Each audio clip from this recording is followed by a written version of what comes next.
Hey there, risers and thrivers. I'm back. If this is your first time listening to this podcast, welcome. My name is Janine Heinrich, and I am the creator and host of On the Up and Up, which was created to encourage critical conversations, amplify the untold stories and achievements of the underrepresented and underestimated, and inspire aspiring founders to start their journeys. This episode is completely out of my bi-weekly cadence, but you know what? Life has been lifing lately. November was an incredibly intense month for me due to work commitments and travel, and upon my return, I got the good old Rona, aka COVID. And although it's not my first time having it, it hit me a lot harder this time around. And even though I've been negative for nearly a week now, I'm still struggling with congestion, which I'm sure you can hear from my voice, and the most intense fatigue I've ever experienced. Like, it randomly hits me, and I swear, all at once, my eye circles darken and my brain stops working, and all I wanted to go do is sleep. But anyway, I'm digressing from the main reason why you're here, which is this episode. And I'm really, really happy that I'm feeling fit enough to wrap up season 1 with this fantastic episode that I recorded with Archita Fritz, who is a formidable force in the business world with over 2 decades of experience steering Fortune 500 companies and founding experience through her endeavors such as Ready, Set, Bold, the Embracing Only podcast, and the Speak Out Revolution. But I'll let her introduce herself in a moment. In this episode, we're covering a lot from her outstanding journey in her career that started out as an electrical engineering intern to becoming the director of global marketing, her struggles with being reduced down to a visa, workplace bullying, pouring from an empty cup, and being an only, to embracing her only journey, finding her voice, advocating for herself and others, and finally choosing to take a bet on herself by leaving the workforce to concentrate on her entrepreneurial pursuits. It's going to be a really good one, and I'm sure you're going to enjoy it. But that's enough for me. So, Archita, would you mind taking a few minutes to introduce yourself? Absolutely. Thank you for having me, Janine. Really excited to be on the podcast. As you've shared, I'm Archita Fritz, and I'm the founder and principal of Ready, Set, Bold, a fractional product marketing agency that supports startups all the way to Fortune 500s on launching products to market. I'm also a podcaster of the Embracing Only podcast and the CMO of Speak Out Revolution. Thank you for joining. And it's always great to have another podcaster around learning from each Yay! other. So I'm really excited for this conversation. And you are an activist in so many ways. I mean, with Ready, Set, Bold and the Speak Out Revolution and Embracing Only podcast. But even before we dive into all of those topics, I would love to go way back to the very beginning and your early days. And I saw on your LinkedIn, you started out as an electrical engineering intern. And then by later on in your career, you were the director of global marketing. So would you just like giving a little bit of background on that? I know it's always fun to look back, and I share this in some of my keynotes when I talk about embracing your only journey. And I talk about it. And my journey started off as an immigrant, getting off an airplane at age 17 in Houghton, Michigan, from a city of 13 million people in Bangalore, India. So I got transported from a city of 13 million people to Houghton, Michigan, with when school is in session, had a total population of about 7,000 or so. So Crazy. the entire Oh, wow. little town, right? Yeah. So it was a fascinating journey. And it was during that journey, I recognized very quickly that in America, I was an only. Because when you're growing up in a country where everyone looks like you, right? You have a lot of other differences which you recognize, but just the things on top of the iceberg, you just come to take for granted. And then when I stepped in here, I recognized that the only way for me as an only to make my way through and find that American dream, which was finding the job, was to get sponsored on a visa with a company. And I was this very ambitious sophomore that walked into the career fair, and everybody was like, "There's no way anyone's going to hire you as an intern as a sophomore. You don't have any experience." But at that point, I had 7 jobs on campus. I was doing so many other things, all the way from what is this thing, a fundraising telemarketer to get money for the Michigan Tech Student Fund, which was the most horrific job a person of color could ever take on. When you're talking to someone from the 1940s in America on a call, or 1950s. where Did they you just think, experience any discrimination in those calls, or why? What exactly made it so horrible? oh, this racist comments. Like every other Mm, call, there was an extremely aggressive racist comment. Where are you calling from? Or they would mimic how I speak because I have an accent. oh And these are wow. like 85-year-olds, and they're alumni, And but I had a very supportive, I really did, a Yeah, very supportive group that helped me navigate it because I was a 18-year-old.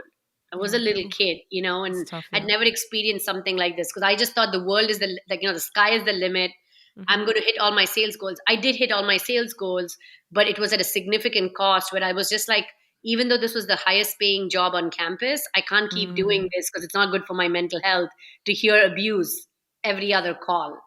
And my question around that, I mean, so at that point, did you actually decide you're not going to do that job anymore? Like you realized this is it, or did you continue to push yourself I to did do the that for a job? full year before I decided this Wow. was it. Because I was just like, first I was like, oh, maybe I'm learning about the nuances of the culture, etc.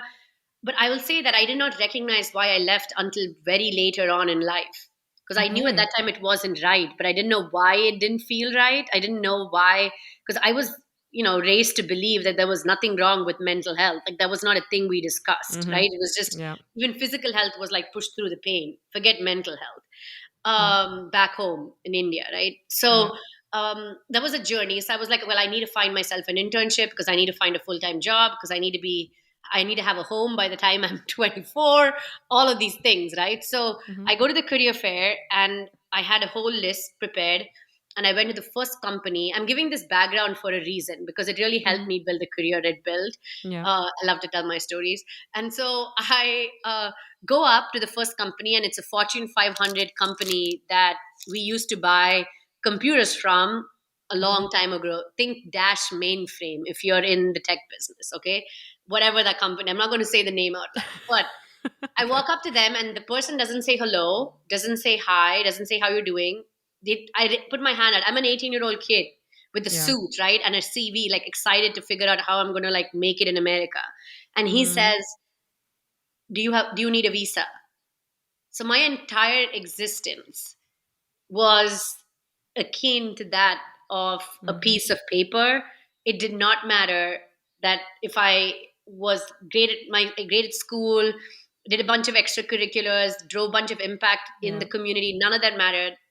It was just about this piece of It's paper. bizarre. And Yeah. I said yes. And he said, I can't talk to you. Oh And I was like, wow.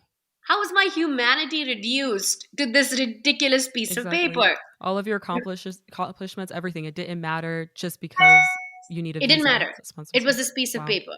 And so this was Yeah. extremely, extremely, it was hard, I'll be honest with you, because I did not expect to get rejection, like number one, because of a Mm. piece of paper. So I went to a few other companies and finally landed up at this one place where this person put his hand out and he said, hi, I'm Kevin. Tell me about yourself.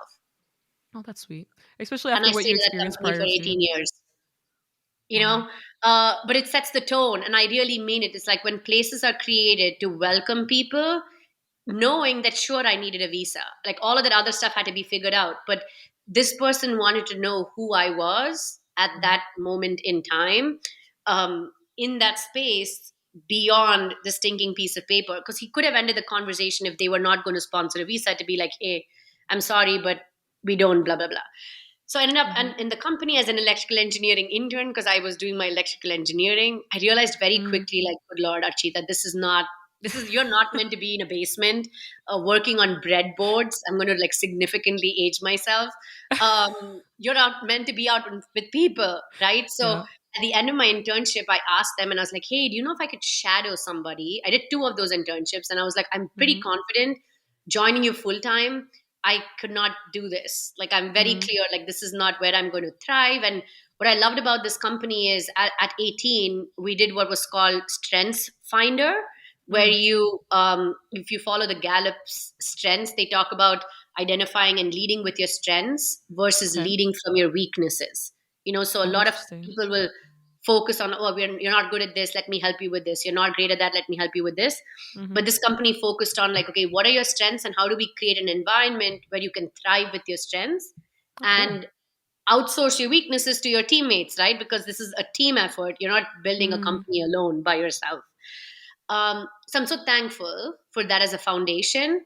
Yeah. Because that created so much opportunity. Because when I said this was not the place, I ended up on the manufacturing floor shadowing a manufacturing and a quality engineer, and I was like, my gosh, like I love solving these problems, right? So we have created the product, that's great, but then there's something getting wrong with the product.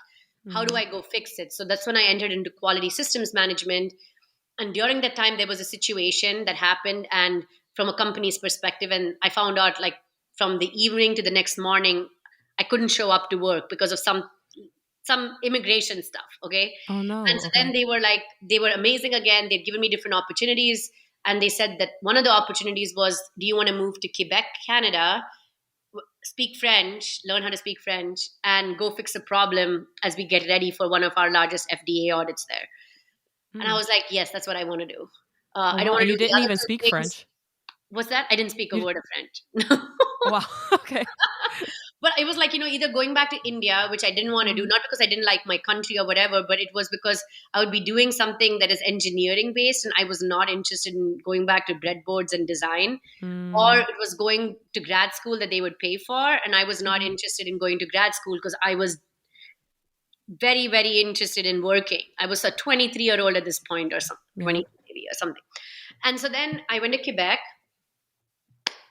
Honestly, we crushed it. Like we had an amazing team that I learned French, like I think Amazing. over a weekend or something, because I had to present to the team on Monday morning. Oh wow. French was ridiculous. I didn't learn all of it, but I learned enough to be like dangerous for that meeting, and then I got better and better over time. But That's it's during that inspiring. time that what's that? That's inspiring. No, Because it I did don't not feel happen with comfortable German. presenting in German, and I've been here Oh no, for no, eight no. years. That did not happen in German. I was just going to tell you, Janine, I'm 11 and a half years here. I do not feel as confident as I did in French over the weekend that I even do now in German. German is Okay. a whole other ball We're game. gonna unpack that later, but Yes, we will. We will. So anyway, and so then, but I kind of am sharing the story and the timeline only because yeah. there are lots of opportunities in different points. Like, there was Mm-hmm. a point where I recognized this is not what I'm great at. I'm going to Mm-hmm. go, I know there are other things that I could be better at. And then quality engineering was my place. When I Mm-hmm. was there, one of my first leaders there taught me that a complaint is a gift, Mm-hmm. and that completely changed my perspective. So when the sales team came to me and worked with me, I never viewed them as like, ugh, complaining, but I was like, Mm-hmm. a partner, let's work together, let's figure out what's going wrong. And Mm-hmm. that created and opened the doorways to marketing. Because I was Mm-hmm. presenting when I was up in Quebec to a VP of marketing at that time. And he told me that if you ever need a job in marketing, just give me a call. So literally, I don't kid you. 6 months later, when I was like, getting done with my time up in Mm-hmm. Quebec and I was on my way back, the quality team wanted me to come back and be a Mm-hmm. quality manager or something like that. And I was like, no. Nope. I knew that, I got a taste of the customer, right? So I was like, I don't want to fix the problems after they have happened. I want to go figure out how to make the right product from the start, right? Mm-hmm. And it was called product marketing or upstream marketing, and that's what we did. We would go out and Yeah. identify what to do.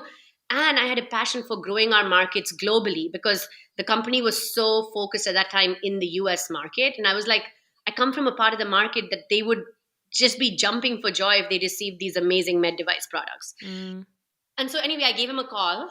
I love the guy, Kevin Conway. I'll say his name. He Yeah. knows I've shared the story a few times. And then he literally tells me the following. He's like, Archita, I'm like, Kevin, remember we had a chat six Mm-hmm. months ago and you said that if I ever need a job in marketing, I should give you a call. This is Yeah. my call. And he's like, it's perfect timing. The girl on my team just left to become a teacher this morning. She put in her 2 weeks resignation. Give Dan a call.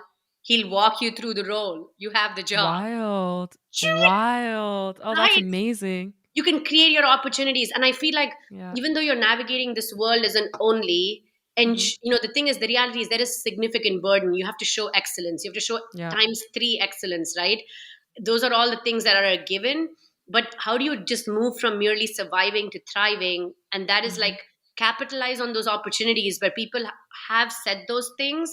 We Mm-hmm. sometimes think that they just said it off the cuff or they didn't really mean Mm-hmm. it. Maybe they did, but you don't know until you actually do the asking. Yeah.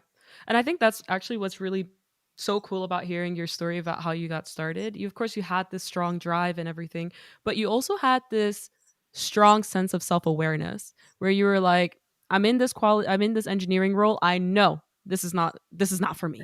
And you could have said, okay, I'm going to sit here and continue to do it. Yes. But then you're like, no, I'm going to move into the next thing. And you did that next thing really well in quality assurance. And you found something else that you really enjoyed, but you're also like, this part of the role I don't like. So I want Yes. something else. And you were every single time when you identified that there was something you didn't like or wasn't exactly a strong fit where your strengths were, you were very self-aware enough to say, let me go find something that fits me better. And I think that's already the first step. And then you created the opportunities because then you put yourself out there to get those opportunities as well, which is Yes. remarkable.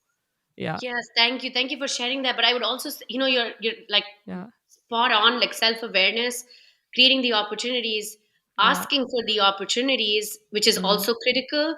But then also recognizing that you can't wait for someone else to recognize that you're good at something.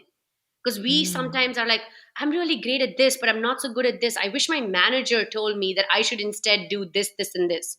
No one's Mm. going to come along and put ideas on a platter for you. Yeah. Sometimes no one would have ever guessed that I could thrive in marketing. When I started as an engineer, like, sure, they saw me doing things, be out there, Yeah. talk to customers. But if I'd waited for my manager's limitation was me being a senior quality manager Mm. in the US. But I had an opportunity to go become an international product manager for Yeah. rest of world. It was fascinating. I was responsible for rest of world, right?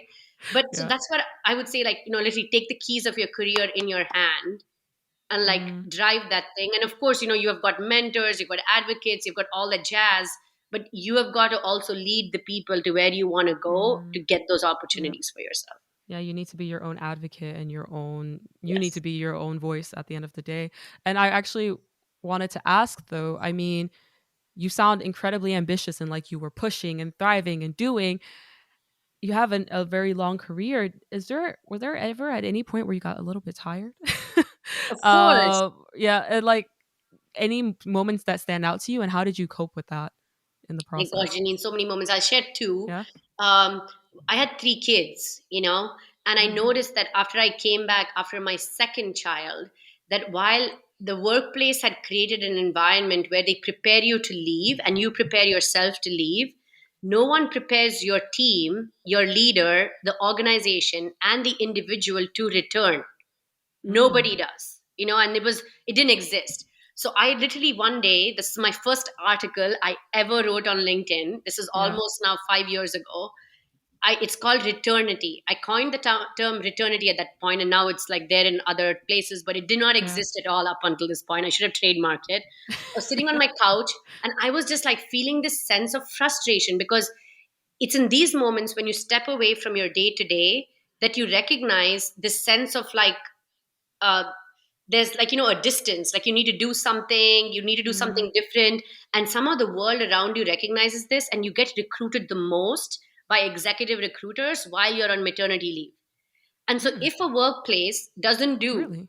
literally, like, I cannot tell you the number of women and men and individuals we have interviewed who have been on parental leave, who have shared this with us, that it's in during these gap moments that suddenly, like, flies, they come around like you, like flies to like a fruit basket, where they're Mm. just like, hey, would you be interested in?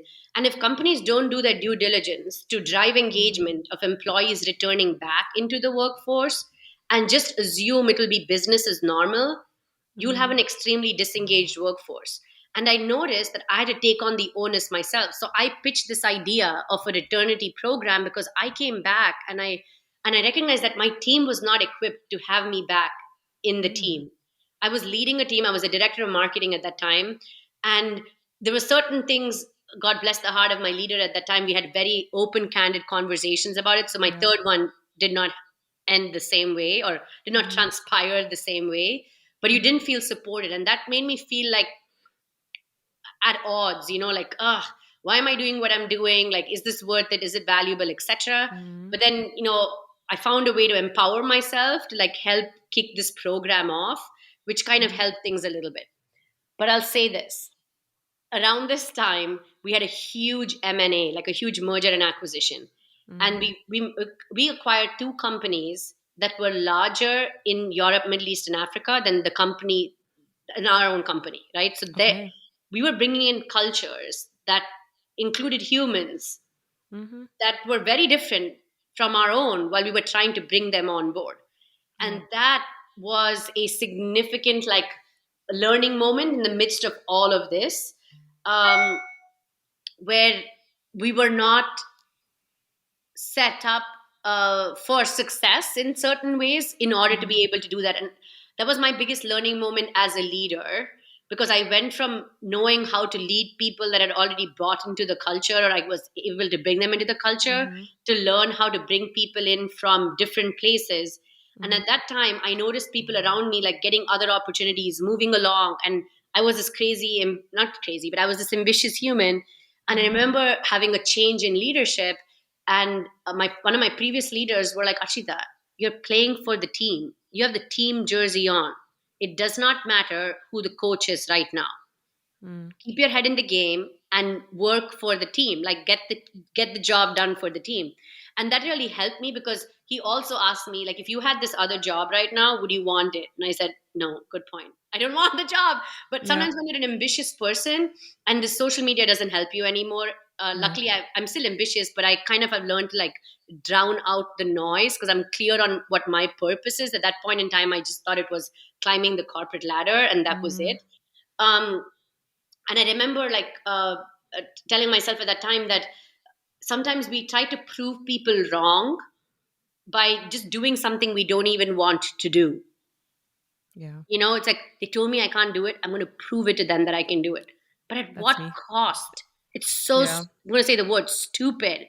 Like, do not do that to yourself, right? So just because someone says, I don't think you can do it, don't go out on a crazy ass mission for the next 5 years of your life trying to prove them wrong, unless it is absolutely aligned with your mission of what you want to accomplish in life. Mm-hmm. So that was another learning moment for me, is that during Yeah. times of change, if you're still aligned with the mission, the vision, and purpose of your team, irrespective of what other factors around your team change, right? Yeah. Investors, mentors, advisors, whatever. If you can stay focused and deliver with your team to your customers, then Yeah. stick it out and like That's work through it.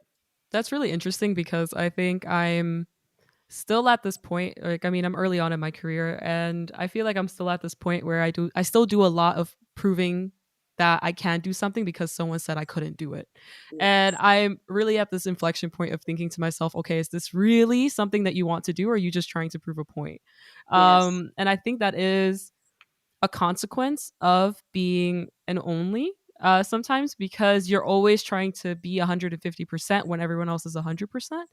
And Yes. then also on the flip side, when it goes back to even the question that I asked earlier about exhaustion, it leads to being incredibly exhausted too, because your energy is spent on something that's not really fulfilling you either. So it's each time you do that activity, you let out more energy than you do get any energy back from doing that too. So I think that's a Yes. really critical point that you've brought up as well. No, absolutely. And talking about Yeah. energy, like there's a lovely, lovely, lovely woman called Jazz Ampa Far, which I would recommend everyone to follow on LinkedIn. I I'll check love her. her out. I got her on to one of our. I met her because she was the wife of somebody I went to work with at Mm-hmm. Striker, and we heard of her, and we are like, we have to have her for one of our sales meetings. And then since Yeah. then, she's in my universe. Are you familiar with Jazz? No, I'm not at all actually. So Ah, tell me more. okay, but check her out. She's amazing. But Yeah. she shares something about the pouring from an empty teacup, right? So a lot of Mm, times we're like, "Yep, I have my teacup here," and they're like, "Hey, could you do this? Sure. Could you do this? Sure. Could you do this? Sure." But you should not be pouring from your teacup unless it's overflowing, like mm, overflowing, because then you have something to give, right? Because otherwise, if it's half full, you're like, yeah, I still have some I can give. But no, you don't, because you don't have any for yourself. You have mm, half of tea in your teacup. So unless it's overflowing, yeah. everything else is a no right now. Mm, Everything else is a boundary you create for yourself right now. And I'll yeah. tell you, Janine, I didn't learn this until I finally decided to leave the workplace I mentioned that had been amazing to me for so many years, right? Because Okay. I did not learn how to teach people how to treat me. And that's what led to me finally, like, when recognizing that, wow, now I'm learning how to teach people how to treat me, but they've chosen to treat me a certain way up to this point, and I Mm, can't unchange this behavior. And this environment right now is not willing to reckon with this situation at this point in time, right? So yeah. Super Could I critical. could I ask you to unpack that a little bit about what you mean by you didn't teach people how to treat you? Do you have some examples of what you mean Yeah, by I'll that? just share this because I've shared this with a lot of folks. Hey there, risers and thrivers. Before Archita answers that question, I'm popping in for two reasons. First, what do you think? I'd really appreciate it if you would take a moment to share your feedback by leaving a review and or liking and following this podcast. Secondly, in the next segment, there's about 30 seconds of an echo. Sorry for the technical difficulties. Please bear with it. It doesn't last long, and the rest of the episode is fantastic. So, with that being said, now back to the episode. As I Yeah. said, I loved working at that place. It was great. But, Yeah. you spoke about being ambitious and going and moving. There's a cost of your ambition too at some point in time, especially when you're an only, right? It's Mm, great up to a point where it's like you're speaking up too much. Or this fabulous question that I literally wanted to, I could not believe I'm still hearing this. It was literally last week, someone else told me about this that they heard for themselves, another only in the workplace, where mm-hmm, someone asked them, are you doing this for yourself or for the organization? Which is mm. bonkers. So you remember this returnity program I mentioned? I was in Yes. the thick of rolling this out around the region and everything else. And unfortunately, and I do not know if this is the consequence of this or whatever, but I had some leaders questioning whether I was doing it for myself or for the organization. And mind you, at this point in time, I'm not having any more babies.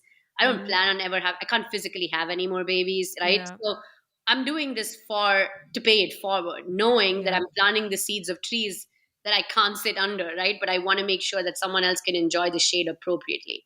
Mm-hmm, And I kept, and so these were microaggressions that happened consistently that turned into bullying, that turned into mm, workplace harassment, right?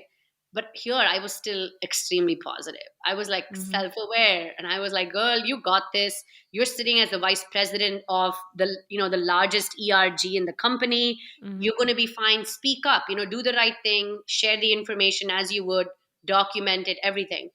mm-hmm, And then that time when I submitted everything like I would, to be like, hey, I want to have a dialogue, right? Because this is mm-hmm. not meeting any of the policies, the values we all hold dear.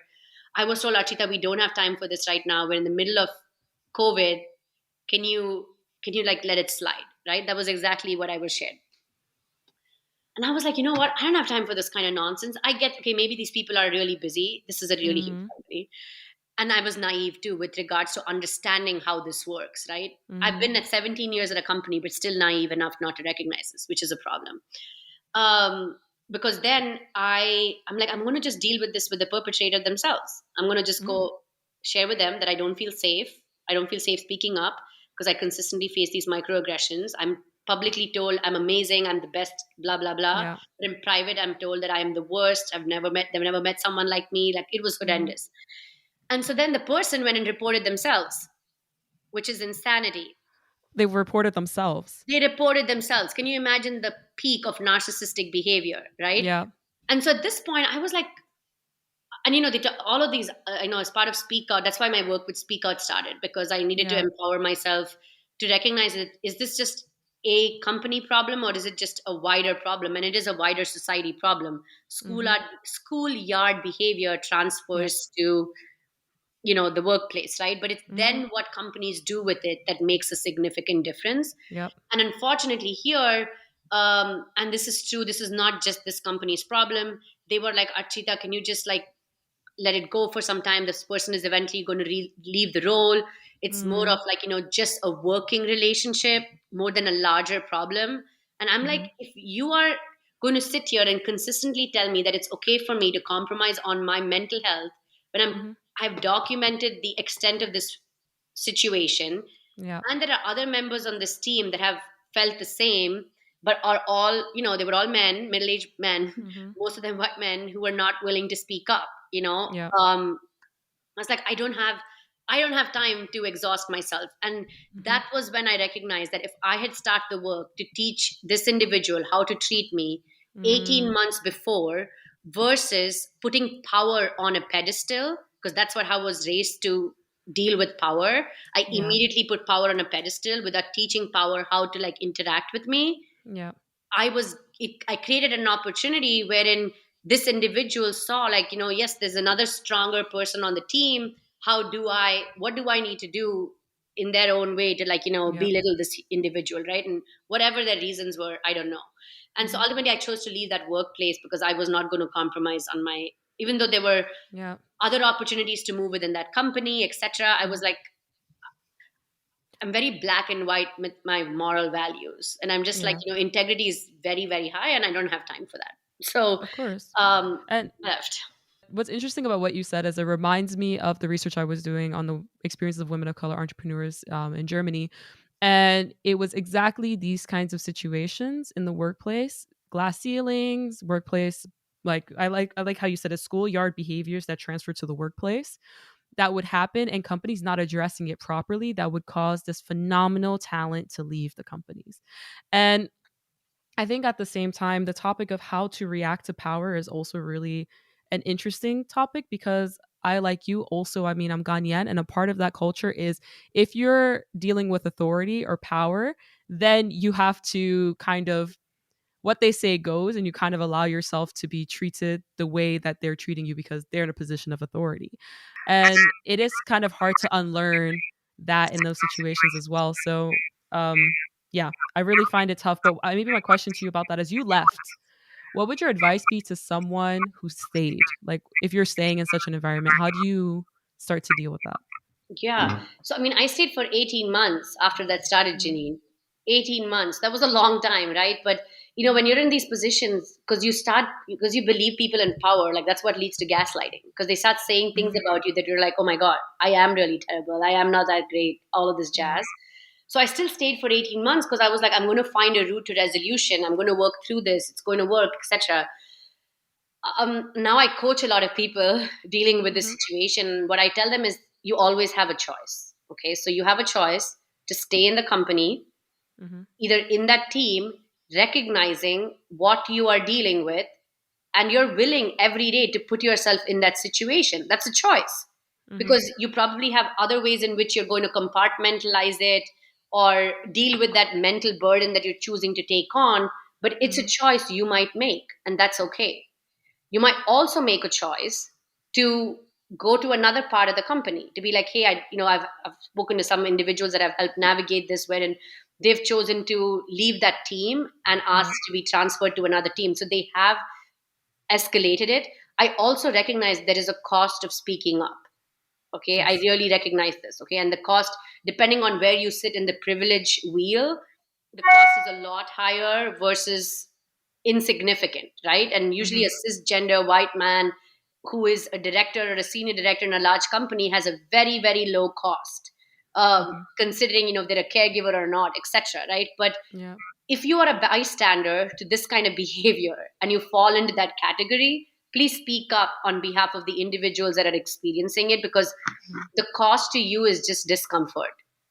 Yeah. That's nothing compared to the cost of this person having to make the decision to leave the team, leave the business, or leave the company itself, Mm. right? Um, I will say this. I have seen individuals who I spoke to as I was leaving who are like, I made it through. I'm going to keep making it through. And Janine, like there is what's called survivor bias, Yes. where you stay back and then you're just like, well, I made it through. Anyone else should be able to make it through. Be aware of that. I mean, it's going to happen. Be aware of that, Mm-hmm. and then be a champion for others that you see experiencing something similar. If you have made it through, because you have to recognize, as an only, this was not the first time I faced microaggression. It was Mm-hmm. not finally after 18 years I faced microaggression. My first day in my company, and this is a story my first manager laughs at and is Mm-hmm. okay with me sharing, is at dinner one of the guys looked at me my first day as an intern and Mm-hmm. asked me, we had a welcome dinner, Archita, so you're Indian, right? Why do all Indians smell? That was my No. first day in corporate America. I stayed for 18 years in the company, right? So my idea here is that it's a microaggression. You might think like, what's the big deal? The person just asked a question. No, these No. things are not okay. And these are constant, consistent. But it takes a lot to finally say, I'm ready. This is the end, right? And Mm. know and recognize what that end is for you. But always recognize you have a choice. I, yes, I have, in my privilege wheel, I have certain amounts of privileges beyond. I speak English fluently. I have, an Yeah. engineering degree, all this jazz. But at the same time, and I'm an Indian woman, you know what I mean? Like, so Mm-hmm. I have certain sets of privileges where they automatically assume I'm educated, Mm-hmm. versus somebody else, right? But Yeah. the reality is that I'm on a visa. If I lost my job or if I chose to leave my job, I had to leave the country. I have 3 kids here Mm, with a husband who's not German. So I had yeah. certain things I had to consider as well. But I made a choice, and it was a choice I made. So I would say the same thing. You have a choice.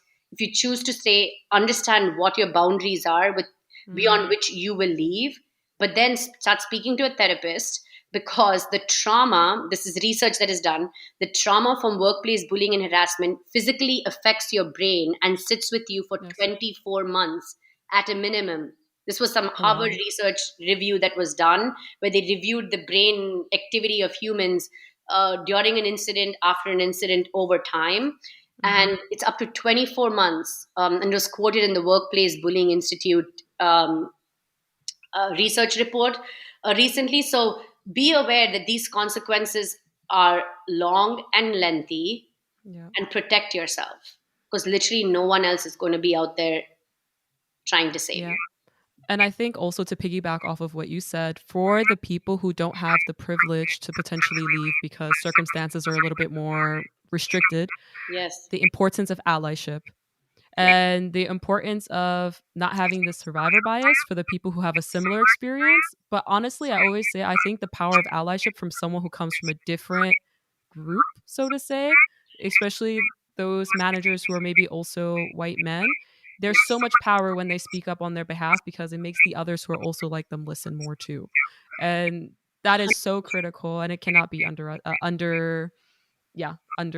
emphasized. I would say we have to You're emphasize it. absolutely right, Janine. And in our speak out work, we see this. We have like Yeah. numbers from our global surveys. 67% of the time, someone is present when someone is Mm, experiencing bullying and harassment, and only mm, 4% of these cases ever get resolved. 4%. But 67% of the time, someone else has seen this happen over and over and over again. And it can start as simply as asking not just asking the person, well, what can I do, but saying, yeah. I noticed this happened. I'm willing to speak up for, or I'm willing to share an email with, I'm willing to give also some ideas. Would you, but Yeah. ask for permission if you should do it. Because sometimes the individuals don't need you to take the mic for them, they don't need Mm, you to take the stage for them. But most of the time, they really do. But you need to be yeah. willing to feel uncomfortable, because it's going to feel extremely uncomfortable, especially if you're a white man, because you are not used Mm, to seeing these situations unfold, unless you have chosen to put yourself in situations where you are not the only, like you are an yeah. only. I think my question around that statistic actually, which makes me wonder if only 4% of those cases are being reported. The question also comes to me is are they noticing that this actually happens? Like, because when you're not someone who experiences such kind of microaggressions, my question is do you acknowledge that those are microaggressions or did they think that those were okay things that were said? And Amazing I question. really wonder. Yeah, so let me like rephrase a little bit. So actually, Yeah. 91% of the people that report into our surveys say that they've experienced bullying and harassment in the workplace. Of Okay. those 91%, 67% say there was someone present. And of Mm. those 67%, 24% are shut down with an NDA, or, not 24%. Oh. And the number is worse for black women. Actually, it's the worst for black women. About over 28 to 30% are shut down with an NDA, Mm-hmm. which is insane. And then only of those formally reported complaints, because there's informal reporting and there's formal Mm. reporting. Of the formally reported complaints, only 4% are resolved. And to your question about do people even recognize, the answer is probably no. And Mm. after you even educate them, they are not willing to see it, right? Because about 80 some percent or 78%, I can't remember the exact percentage right now, but a pretty high Mm. 78 to 80% of people share that the number one cause of bullying and harassment was microaggressions. So Mm. microaggressions are one only the people in that group recognize and see. And I can say from my own lived experience and speaking to so many, like, hundreds of women since my time, like it's been 2 years now of doing Mm-hmm. this work. um, what they shared is that even when you verbalize what you're experiencing, your experience is negated to be like, I don't think you're Mm, really seeing it that way. They only meant it like this. I even have text messages actually of people telling me, like, Archita, I think you're overreacting, right? That's a common thing. You're yeah. overreacting, you're making this a big deal. It's really Yeah. not what it is. Until, like, we had a situation where someone actually sued a company after someone had reported all of this stuff. That Mm, person was from a higher place of privilege. He was a man, higher place of privilege. And that person came to the individual who had previously filed all these complaints and told them, yeah. oh my gosh, I never listened to anything you told me before until I experienced it myself to realize that this is real. Don't wait for that, because it's Yeah. not going to ever happen to you in your lifetime if you're a white man, or sometimes even mostly even a white woman, in Mm, a workplace. So yeah. listen. And even if you're able bodied, for that, right? For all of us who are able bodied, like, Yeah. listen to your friends who are neurodivergent, who have certain disabilities, etc., because we'll never experience that.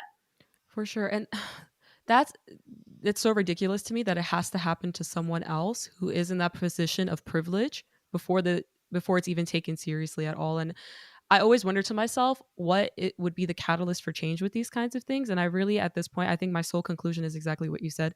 We just have to keep having these conversations, as uncomfortable as it gets, as people like to say, oh, I'm tired of hearing about these topics.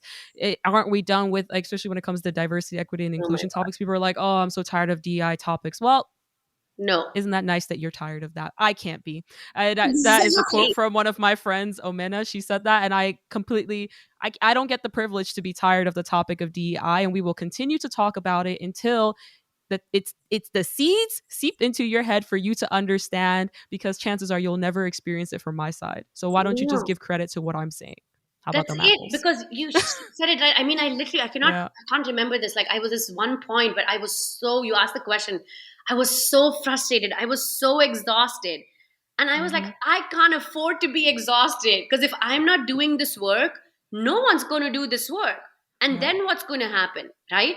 So what's the point of that? And that is what when I shared about this, like, teacup thing, where especially in what's happening in our environment right now, right? There's Mm-hmm. so much is absolutely ridiculous wars raging around the Yeah. globe. There's insane systemic inequities, and then there are crazy political parties being, brought Yeah. to power in every corner of the globe, right? Mm-hmm. No, you don't live in the Netherlands, but yes. So, like, Oh, but I know what happened. you know Yep. what happened. Exactly. So, like, just very, very recent from this past weekend, right? So it's Yeah. literally everywhere. And then in Dublin, what happened as well this past week, right? Like, Mm-hmm. it's absolutely insane. So the reality is, it's like, it becomes like, how many fights do you take on when you're in this space to Yeah. fight, right? And there's this amazing human. I'll also highly recommend you follow her. Her name Mm-hmm. is Erin Corinne Johnson. Mm-hmm. um, and she's this, God, I need to see exactly what she calls herself, but she's this amazing diversity, equity, inclusion activist in this Mm-hmm. space, but looks at the whole holistic, like, way of approaching this. And she shares this, that sometimes, even though it's really hard, in order to protect your mental peace, to keep the fight going on, you sometimes have to step away from the mic and say Mm-hmm. that this is not the fight I can take on today. And you Yeah. can't expect me to have a voice every single time another fight comes up, because it's always us that they look to. Mm-hmm. They never, like, it's always the people of color, but it's like, why didn't you speak up about this? Why don't you And it's have an like, cause I'm opinion about this? tired. I didn't have the energy that day. I didn't even like I didn't have the strength to actually react in that situation. And that's why also when I was on your podcast, I kept talking about the importance of just protecting your own self and your Yeah. peace first, Yes. because I know with the path that I've chosen with talking about DEI topics, it is exhausting. And so if I don't put my peace first and pick and choose my battles strategically, I would not have the energy. Like you said, my teacup would just not be full enough for me to continue to pour into Into everything else others. that I've got going as well. Yeah. So Exactly. Exactly. so critical. And I mean we're getting towards like the end of the conversation, but I wanted to ask, so I mean for the people who are going to be staying in those workplaces, obviously relying on allyship and finding a way to be their own activists and protecting their own peace is really important to be able to continue to stay in those environments. But for the people who take a leap of faith like you did and said, all right, I'm leaving this world and I'm going to go forge my own path with my own company, my own endeavor. What advice would you give to them? For example, what steps could they take to kind of set the foundation for them to have a smooth transition? And just what general advice do you have to those people who are making that decision? Yeah, thank you. So I'll share a couple of things. First, I Mm-hmm. will share that when I took this leap of faith, I took it a year after I left that place. I joined a private equity firm, and I was Mm-hmm. like, either this will be amazing or it'll be a disaster. And, we'll just leave it as why I left. But anyway, it was fine. I learned a lot. I had an amazing leader I learned from and all of that jazz, but it was all Yeah. good. And it was the first thing was the catalyst. And then this one was like, a confirmation essentially. Mm-hmm. But as I went into this path, I'll say this. Sometimes you have it's kind of like it depends. Sometimes you have the opportunity to be very strategic and take calculated moves and like specific moves that protect your peace while you're doing it. Sometimes you Mm-hmm. don't, you know? And so I'm very, very aware of that. Sometimes it's like an overnight 24 hours, like, how do I make money for my family? And Yeah. sometimes it's like, hey, I bought myself some time. I have 6 months to figure this out. So recognize where you're at on that spectrum, okay? Because Mm-hmm. everybody's is going to look very different. And I'm not advocating for, the fact that it's super easy for anyone, go do your own thing. Absolutely not. But Mm-hmm. if you choose to, because again it's a choice, if you decide Yeah. you're leaving this workplace and you step out, the number one, while you're making the decision to leave the workplace, your number one focus is not figuring out like what the heck is this new business going to look like, etc. Your focus is leaving the workplace. I cannot stress this Mm-hmm. enough, because you're mentally not ready to be putting your creative energy. You think you are because you're used to burning yourself from all directions, Yeah. but you're not ready yet. And then when you leave it, commit to doing the work to heal yourself, because Okay. otherwise you're constantly going to be speaking from the place of the wound and not from the place of the scar, and it sounds Mm. significantly different. I can tell you, if you listen to some of the podcast recordings on my own podcast that I did Mm-hmm. when I was just leaving my workplace versus how I spoke about it today, oh my gosh, night Yeah. and day, right? Because I know right now I'm speaking from the place of the scar and not from the place of the wound. Because what happens then, you will, if you are and you can do this simultaneously, but Mm-hmm. commit to doing the work, whether it means working with a therapist, working with somebody who's in a professional capacity and not just a friend or a Mm-hmm. mom or a dad or whatever, or whatever, Yeah. a sibling, someone truly in a professional capacity. And also recognize that you need to give yourself time to heal. It's not, it comes in waves like grief. If anyone has ever experienced grief, right? Like Mm-hmm. you of course feel grief when the person or the thing or whatever you are grieving about leaves this physical world, but Mm-hmm. then it comes back in waves and it really affects you, right? And you have to give yourself Yeah. the space to deal with that grief. And I can tell you, like, I struggled with this and I sometimes still do, but now I know my triggers, so I Mm. don't let it consume me. It took me 2 years to get to this point where sometimes Yeah. the mere name of someone that mimicked the name of the person who was my perpetrator, which sounds ridiculous, That's but it enough. was true. This Yeah. affects you. It's like PTSD, like really affects Mm-hmm. you. So do the work to heal. I can't emphasize this enough. And then two, really, like I talked to someone who's having a bad work experience and they're like, I'm going to quit and I'm going to become a fractional marketer. I'm like, hold on. Do you even want to do that? Like, Mm. what does your ideal work week look like? I have this whole thing that I give away for free. I'm happy to send you the link, Janine, to share with Yes, your audience. please. But Yeah. it's kind of walked through my process I went through to Mm-hmm. get to the point that I do want to start my own business. And it's like a little Loom video with a slide deck and helps people map out their journey as well. It's a Mm-hmm. little workbook, and it's called an empowered transition. So have Mm. an empowered transition as you're going through it. Be intentional about it. Don't just do it because Justin Welch on LinkedIn said you should do it. Okay. For all my LinkedIn peeps, or someone else said it, but do it because it's because you are healing right now. You're still wounded, right? Mm. And you need to be doing something that's going to bring you joy. Yeah. And then, secondly, I'll say this: I didn't recognize this until 3 months ago when I left and I decided to start my own business. I Mm-hmm. thought that it was the hardest decision I ever made. I mean, because Mm-hmm. I was raised to believe success was, the corner office in the corporate Yeah. world. Like, I'd be crazy to go do my own thing. Like, it was nuts. My parents thought I was crazy. They're like, what is consulting? Yeah. What is this nonsense? Uh, right? But I thought that was the scariest thing I made. But when you experience something like that, it's Mm-hmm. actually the safest decision I made for myself, because I Wow. knew I am in control of who I choose to bring into my environment, and Mm-hmm. I will not bring people into my environment anymore that will harm me. But I couldn't do that if I were in a company or a corporate environment, which is crazy. It blew my mind when my therapist said Yeah. that to me. I was like, you're right. That's why I'm loving this so much. Yeah. It feels safe finally. I'm creating my own table in a safe space for me. And I'm saying no to Mm. clients and thank you. I've said no and thank you to clients that I don't want to work Yeah. with. I've said yes and let's work more with clients that have just really, Enjoyed. Yeah. created a safe environment for me to thrive. But it's a crazy thing, and it's a bizarrely empowering feeling when you Yeah. finally feel like, my gosh, the safety thing is That's has a whole other meaning to it. That's absolutely beautiful, though. I mean, it's like you realize now you're in this position of power. You can choose what you're going to accept. You can reject what you will not accept. Yes. And you just get to create the ideal working environment and situation for yourself and your needs. And I will definitely be sharing the Empower Transition link to everyone listening. So please do share it. And also, I honestly, this spoke so much to me as well. And there's so much I'm going to unpack with you after this conversation as well. Please, yes. But for the people listening, how can they kind of get in touch with you and all of your amazing work with Embracing Only, the Speak Out Revolution, Ready, Set, Bold? Feel free to plug yourself now. Sure. So, one, if you need any kind of like product marketing, like launch support help, whatever, ready, set, bold, but Mm-hmm. just reach out to me on LinkedIn. Okay. So, Mm-hmm. all things commercializing and getting products to market to scale to millions, billions, your girl got you covered, especially Nice. medtech, life sciences, B2B.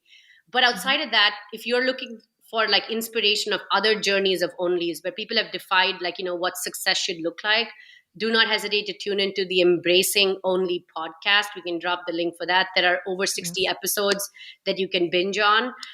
We've had 6 seasons so far. We keep our episode seasons like, tight and small, but we've lasted 3 years. So that's a big win. That's And phenomenal. some amazing women. And some of them even have books that you can then read.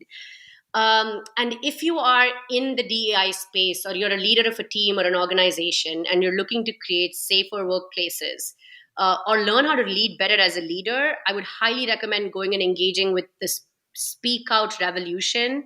Mm-hmm. There's a dashboard on there. It's open source. It's free. All of this information is free. You can filter by industry. You can filter by race, by ethnicity, by gender to see what could be the potential impact if you're someone experiencing this yourself.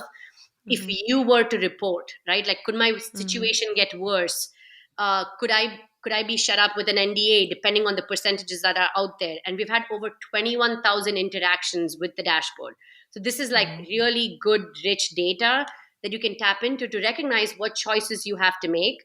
And then as a leader Mm-hmm. of an organization, well, okay, if this is the industry standard and you want to change what the face of the industry look like, especially in Yeah. tech, then also, like, do not hesitate to reach out to me. But the best place is LinkedIn. So just ping me on LinkedIn, connect with me, DM me, and I'm happy to Mm-hmm. help. There you have it, folks. If anything that Archita spoke about relates to you, reach out to her. This episode was an absolute blast to record with her, and she's undoubtedly fantastic to work with. Also, if you're interested in transitioning out of your role in 2024, I've linked to the Empowered Transitions in the show notes. And with that being said, this concludes season 1 of On the Up and Up. What did you think? I'd love to get your feedback on this episode and the entire season. So please take a moment to leave a review and a comment, but also like and subscribe to be the first to know when season 2 kicks off. Also, a huge thank you to all of you that have been listening in so far. So, with that being said, speak to you all in the new year, and as always, onwards and upwards, y'all, and I'll see you in 2024.